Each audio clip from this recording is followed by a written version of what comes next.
Super prime time തുടരുകയാണ്. ഇപ്പോൾ ശ്രീമതി ഭാഗ്യലക്ഷ്മിയും നമ്മോടൊപ്പം ടെലിഫോൺ ലൈനിലുണ്ട്. ശ്രീമതി ഭാഗ്യലക്ഷ്മി, ഏറ്റവും പുതിയ കാര്യം എന്നുള്ളത് അന്വേഷണം ഇങ്ങനെ നീണ്ടുപോകുന്നു എന്നതിൽ പലർക്കും ആശങ്കയുണ്ടെങ്കിലും ഇപ്പോൾ അന്വേഷണത്തിൻ്റെ ഒരു ഘട്ടത്തിൽ നടി നേരത്തെ നടിയുടെ അഭിമുഖം എടുത്ത മാധ്യമപ്രവർത്തകരെയും വിളിച്ച് കാര്യങ്ങൾ ചോദിച്ചറിയുന്നു എന്നുള്ളതാണ്. അതിൽ ഒരു അഭിമുഖത്തിൽ തന്നെയാണ് നടി പറഞ്ഞിട്ടുള്ളത് പ്രമുഖ നടൻ തനിക്ക് അവസരങ്ങൾ നിഷേധിക്കുന്നുവെന്ന്. ഈ ഗൂഢാലോചനയുമായി ബന്ധപ്പെടുത്തി ഈ കാര്യങ്ങൾ അന്വേഷിക്കുന്നത് എങ്ങനെയാണ് താങ്കൾ കാണുന്നത്?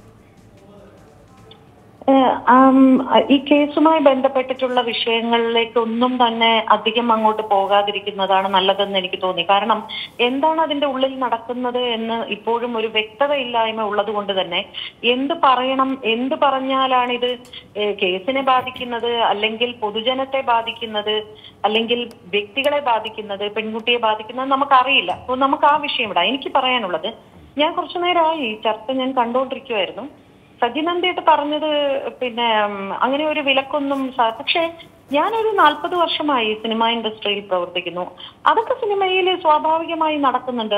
ഇന്നാളെ വിളിക്കണ്ട, അയാള് കഴിഞ്ഞ തവണ എനിക്കെതിരെ ഇങ്ങനെ പറഞ്ഞിട്ടുണ്ട്, അങ്ങനെ പറഞ്ഞിട്ടുണ്ട് എന്നുള്ളത് ആണുങ്ങൾക്കെതിരെയും പെണ്ണുങ്ങൾക്കെതിരെയും ധാരാളം സംഭവിക്കുന്നുണ്ട്. അത് നടന്മാർ എന്ന് മാത്രമല്ല എല്ലാ മേഖലകളിലുള്ളവർക്കും. പക്ഷേ ശ്രീമതി ഭാഗ്യലക്ഷ്മി, താൻ അഭിനയിക്കുന്ന സിനിമയിൽ ഇന്ന നായിക വേണ്ട എന്നൊരു പക്ഷേ ഒരു നായകനെ തീരുമാനിക്കാൻ പറ്റുമായിരിക്കാം. പക്ഷെ മലയാള സിനിമയിലെ ആ നായിക വേണ്ട എന്ന് തീരുമാനിക്കാൻ പോകുന്നെങ്കിൽ അതിന്റെ അർത്ഥം എന്താണ്?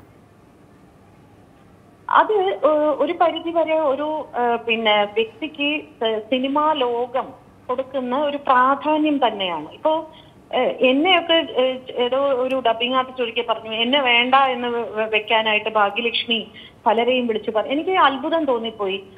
എനിക്ക് ഇത്രമാത്രം സ്വാധീനമുണ്ടോ? ഞാൻ പറഞ്ഞാൽ ഒരു ഡബിങ് ആർട്ടിസ്റ്റിനെ വിളിക്കണ്ട എന്ന് പറയുമോ എന്ന് എനിക്ക് അത്ഭുതം തോന്നിപ്പോയി. അപ്പോ അതിൽ തീർച്ചയായിട്ടും ഈ പെൺകുട്ടി എന്നോടും പറഞ്ഞിട്ടുണ്ട്, എന്റെ ഒരുപാട് കരഞ്ഞു പറഞ്ഞിട്ടുണ്ട്, എന്നെ ഒരുപാട് പടത്തിൽ നിന്ന് പിന്മാറ്റി ചേച്ചി, ഞാനിപ്പോ കുറെ നാളുകളായി വെറുതെ ഇരിക്കുന്നു എന്ന് എന്നോട് പറഞ്ഞിട്ടുണ്ട്. അത് സത്യം തന്നെയാണ്. അത് അങ്ങനെ ചെയ്തിട്ടുണ്ട് എന്ന് പെൺകുട്ടി പറയുമ്പോഴാണ് നമ്മൾ അറിയുന്നത്. അല്ലാതെ ഞാനൊരു ഡബിങ് തിയേറ്റർ എന്ന് പറയുന്ന 4 ചുമരിനുള്ളിൽ ജീവിക്കുന്ന ഒരു വ്യക്തിയാണ്. പുറം ലോകത്ത് സിനിമയുടെ ഡബിങ് തിയേറ്ററിന് പുറത്ത് എന്ത് നടക്കുന്നു എന്ന് എനിക്കറിയില്ല. പക്ഷേ ഇതിനു മുൻപ് ഒരുപാട് ഒരുമിച്ച് അതായത് എല്ലാവരും ഒന്നിച്ച് ഡബ് ചെയ്യുന്ന ഒരു കാലഘട്ടം മുതൽ തന്നെ അവിടെ ഇരുന്ന് ചർച്ചകളിൽ. പക്ഷെ 6 സിനിമകൾ എടുത്ത സജി നന്ദിയാട്ട് പറയുന്നത് അങ്ങനെ ഒരു സംഭവമേ സിനിമാ ലോകത്തില്ല എന്നാണ്. സജി നന്ദിയാട്ട് പിന്നെ കുറെ നാളുകളായിട്ട് ഈ പറയുന്ന മാതിരി സജി നന്ദിയാട്ടിന് ഒരു പ്രത്യേക ലക്ഷ്യമുണ്ട്. അത് വെച്ച് സജി നന്ദിയാട്ട് അങ്ങനെയല്ല പറഞ്ഞു കേട്ടോ, തെറ്റിദ്ധരിപ്പിക്കല്ലേ. ഞാൻ പറഞ്ഞത് അങ്ങനല്ല. ഒരു നടൻ നിർമ്മിച്ചാൽ മാത്രം ഒരു നടിയെ ഔട്ടാക്കാൻ പറ്റില്ല. നിർമ്മാതാക്കള് ഒരു നടൻ മാത്രം ഡിപ്പെൻഡ് ചെയ്യുന്നതല്ലെന്നാ പറഞ്ഞു കേട്ടോ, തെറ്റിദ്ധരിക്കല്ലേ. സജി നന്ദിയാട്ട് ഇവിടെ നടന്മാർക്ക് ആണ് ഇവിടെ ഏറ്റവും കൂടുതൽ തിയേറ്റർ അല്ലെങ്കിൽ ഡിസ്ട്രിബ്യൂഷൻ മാർക്കറ്റ് ഉള്ളത്. നടികൾക്ക് വളരെ വളരെ വളരെ കുറവാണ്. ഇല്ലെന്ന് തന്നെ വേണമെങ്കിൽ പറയാം. സ്വാഭാവികമായും നടന്റെ വാക്കുകൾ കേൾക്കാൻ പലപ്പോഴും ഡിസ്ട്രിബ്യൂട്ടേഴ്സോ അല്ലെങ്കിൽ ഡയറക്ടേഴ്സോ ഒക്കെ ബാധ്യസ്ഥരാവുന്നുണ്ട്. അത് ഇല്ലെന്ന് പറയാൻ പറ്റില്ല സജി. അത് വളരെ തെറ്റായ ഒരു പിന്നെ വളരെ തെറ്റാണ്. മറ്റൊന്ന്, ഞാൻ സ്മൃതി ചോദിക്കുന്നതിന് മുൻപ് തന്നെ ഞാൻ അങ്ങോട്ടൊരു കാര്യം പറയാം. ശ്രീനിയേട്ടന്റെ ഒരു പ്രസ്താവന ഞാൻ കേട്ടു. ശ്രീനിയേട്ടൻ പറഞ്ഞത് എനിക്ക് അത്ഭുതം തോന്നിപ്പോകുന്നു. കാരണം എങ്ങനെയാണ് ശ്രീനിയേട്ടൻ ഇങ്ങനെ ഒരു മണ്ടത്തരം വിളിച്ച് വിളമ്പുന്നത് എന്ന് ഞാൻ ചിന്തിക്കുകയായിരുന്നു. കാരണം അതൊരു അമ്മ മാത്രം അന്വേഷിച്ചാൽ മതി നടിയുടെ വിഷയം എന്ന് പറയുമ്പോ ഈ നടി അമ്മയുടെ മാത്രം. അദ്ദേഹത്തിന്റെ വാചകങ്ങൾ എങ്ങനെയാണ് ശ്രീമതി ഭാഗ്യലക്ഷ്മി? അമ്മയിലെ അംഗങ്ങൾക്കില്ലാത്ത ആശങ്കയും സ്നേഹവും ജനങ്ങൾക്ക് എങ്ങനെയാണ് നടിയോടുണ്ടാവുക? കപടതയാണത് എന്നും അദ്ദേഹം പറയുകയാണ്. അതായത് നടി അല്ലെങ്കിൽ നടൻ എന്നിവരോട് ജനത്തിനുണ്ടാകുന്ന ആരാധന അല്ലെങ്കിൽ അവരുടെ കാര്യം എന്താണ് എന്നറിയാനുള്ള ആകാംക്ഷ അതിൽ കാപട്യമാണ്. ആ കാപട്യമല്ലേ ഇപ്പോൾ ഇവരെയൊക്കെ നിലനിർത്തുന്നതും.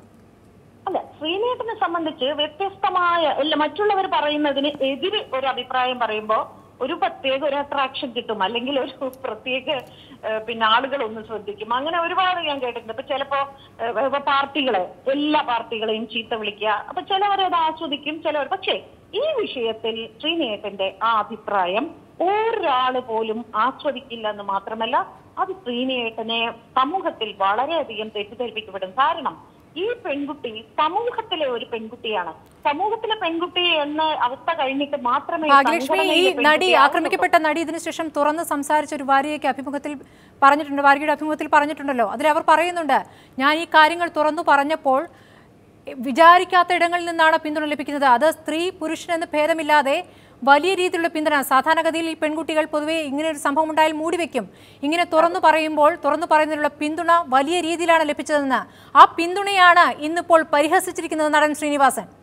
തീർച്ചയായിട്ടും അങ്ങനെ തന്നെയാണ്. കാരണം ആ പെൺകുട്ടി കാണിച്ചിരിക്കുന്ന ഈ ഒരു ധൈര്യം, അത് സമൂഹത്തിന് നൽകുന്ന ഒരു പാഠമുണ്ട്, ആ സമൂഹത്തിന് നൽകുന്ന ഒരു സന്ദേശമുണ്ട്. ആ സന്ദേശത്തെ എങ്ങനെയാണ് ശ്രീനേട്ടൻ തള്ളിക്കളഞ്ഞുകൊണ്ട് സംസാരിക്കുന്നത്? അത് ഒരു പെൺകുട്ടിയുടെ വിഷയമല്ല, സമൂഹത്തിലെ എല്ലാ സ്ത്രീകളും അനുഭവിച്ചു കൊണ്ടിരിക്കുന്ന ഒരു വിഷയമാണ് സ്ത്രീ പീഡനം എന്ന് പറയുന്നത്. അതേക്കുറിച്ച് സംഘടന സംസാരിച്ചോളൂ, നിങ്ങൾ സംസാരിക്കണ്ട എന്ന് പറയുന്നത് തികച്ചും നിരുത്തരവാദപരമായ ഒരു അഭിപ്രായം തന്നെയാണ് ശ്രീനേട്ടന്റെ. ഈ പോലീസ് അന്വേഷണവുമായി ബന്ധപ്പെട്ട് ഒരു കാര്യവും പറയുന്നില്ല എന്ന് പറയുമ്പോൾ ശ്രീമതി ഭാഗ്യലക്ഷ്മി, താങ്കൾക്ക് ഇക്കാര്യത്തിൽ ആശയക്കുഴപ്പമാണ്. ഇത് ശരിയായ രീതിയിലാണോ അല്ലേ എന്നുള്ള ആശയക്കുഴപ്പമാണോ?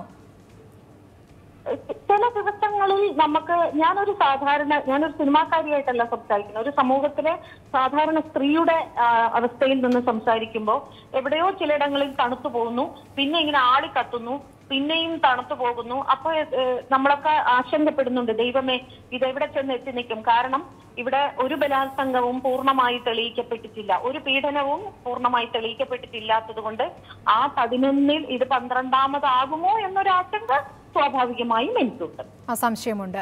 അഡ്വക്കേറ്റ് അജയകുമാർ, ഇതിപ്പോൾ ഈ സംശയത്തിന് എന്തെങ്കിലും അടിസ്ഥാനമുണ്ടെന്ന് താങ്കൾക്ക് കരുതാനാകുമോ? താങ്കൾ നേരത്തെ പറഞ്ഞു ഗൂഢാലോചനയ്ക്ക് കൃത്യമായ തെളിവ് വേണം എന്ന് ശഠിക്കേണ്ട കാര്യമില്ല എന്ന്. ഇപ്പോൾ ഈ അന്വേഷണ സംഘത്തിൻ്റെ കാര്യത്തിലാകട്ടെ, ഒരു ഡിവൈഎസ്പി പോയി എന്നതൊഴിച്ചാൽ ഈ പോലീസ് അന്വേഷണ സംഘത്തിലൊന്നും ഒരു മാറ്റവും വരുത്തിയിട്ടില്ല. അവർ നേരത്തെ ആരാണോ അന്വേഷിച്ചത് അവർ തന്നെയാണ് തുടരുന്നത്. അതിൻ്റെ രീതികളിൽ മാറ്റമുണ്ട്, പുറത്തേക്ക് വിടുന്ന വിവരങ്ങളിൽ കുറവുണ്ട്. അങ്ങനെയുള്ള മാറ്റങ്ങളല്ലാതെ അന്വേഷണ സംഘത്തിലൊന്നും മാറ്റം വരുത്തിയിട്ടില്ല. ഏത് തരത്തിലുള്ള സ്വാധീനമുണ്ടെന്നാണ് സംശയിക്കപ്പെടുന്നത്? ഈ കഴിഞ്ഞ മാസം സുപ്രീം കോടതി പുറപ്പെടുവിച്ച ഒരു വിധിന്യായത്തിൽ ഈ അന്വേഷണ ഉദ്യോഗസ്ഥൻ പ്രസ്സിന് ഇടയ്ക്കിടയ്ക്ക് അന്വേഷണ വിവരങ്ങൾ ചോർത്തി കൊടുക്കുന്നത് ഡിപ്രിക്കേറ്റ് ചെയ്യേണ്ട, അതായത് പ്രോത്സാഹിപ്പിക്കാൻ പാടില്ലാത്ത ഒരു നടപടിയാണെന്ന് പ്രഖ്യാപിച്ച് വിധിയുണ്ടായിട്ടുണ്ട്. ഒരുപക്ഷെ അന്വേഷണ സംഘം അക്കാര്യത്തിൽ കുറച്ച് കോഷ്യസ് ആയതായിരിക്കാം. ഇനി രണ്ട് കാര്യങ്ങൾ ഞാൻ പറയാം. ശ്രീ സജി നന്ദിയാട്ട് എടുത്തുപയോഗിച്ച ഒരു വാക്കുണ്ട്, ഞാൻ അദ്ദേഹത്തെ എതിർക്കുകയൊന്നുമല്ല. ഈ ഇരുട്ടത്ത് കറുത്ത പൂച്ചയെ തപ്പുന്നത് പോലെ ആണ് ഇപ്പോൾ ഇൻവെസ്റ്റിഗേഷൻ പോകുന്നതെന്ന് പറഞ്ഞു.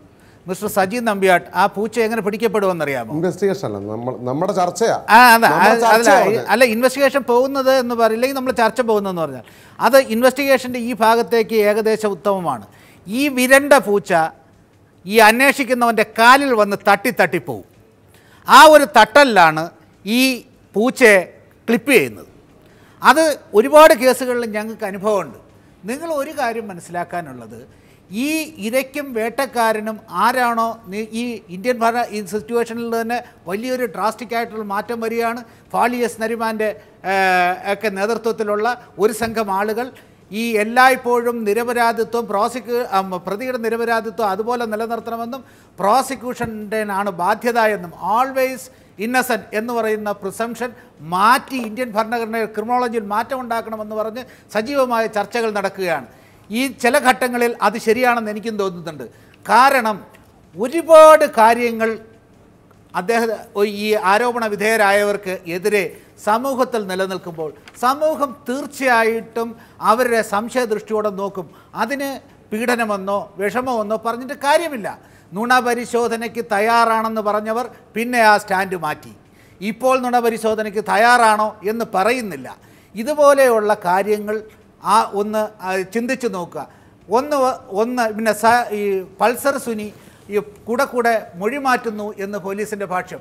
അദ്ദേഹം മൊഴി മാറ്റിക്കൊണ്ടേയിരിക്കും. കാര്യം അയാളുടെ ലക്ഷ്യം ചെയ്ത കാര്യത്തിന് കാശ് കിട്ടാമെന്ന് പറഞ്ഞവൻ വഞ്ചിച്ചു എന്നുള്ളതാണ്.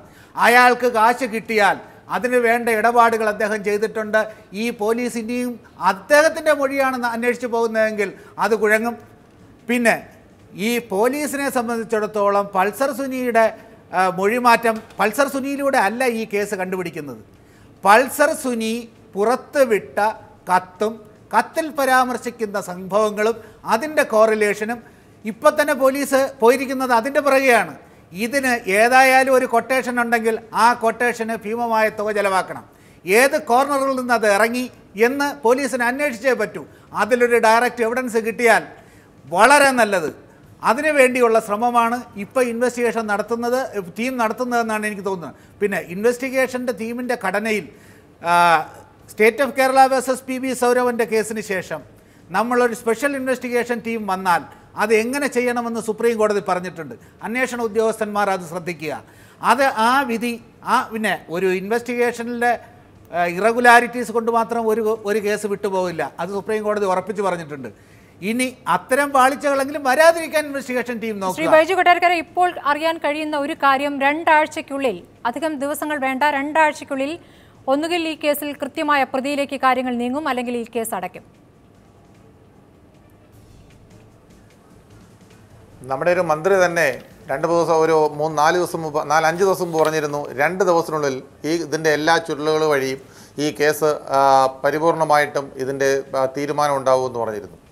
എന്നിട്ട് ഇപ്പോൾ 2 കഴിഞ്ഞ് 5 ദിവസം കഴിഞ്ഞു, ഇതുവരെ ഒന്നും ആയില്ല. അതുകൊണ്ടാണ് ഈ വിഷയത്തിൽ ചർച്ചകളും നീളുന്നത്. നിഗമനങ്ങളിലേക്ക് എത്തേണ്ട വിഷയത്തിൽ കൃത്യമായ തീരുമാനത്തിലേക്ക് പോലീസ് എത്തും എന്ന് തന്നെ നമുക്ക് പ്രതീക്ഷിക്കാം. ഈ ഘട്ടത്തിൽ ഈ നിലയ്ക്ക് തന്നെ ഈ ചർച്ച അവസാനിപ്പിക്കാം. വളരെ നന്ദി ചർച്ചയിൽ പങ്കെടുത്ത എല്ലാവർക്കും. സൂപ്പർ പ്രൈം ടൈം അവസാനിക്കുകയാണ്.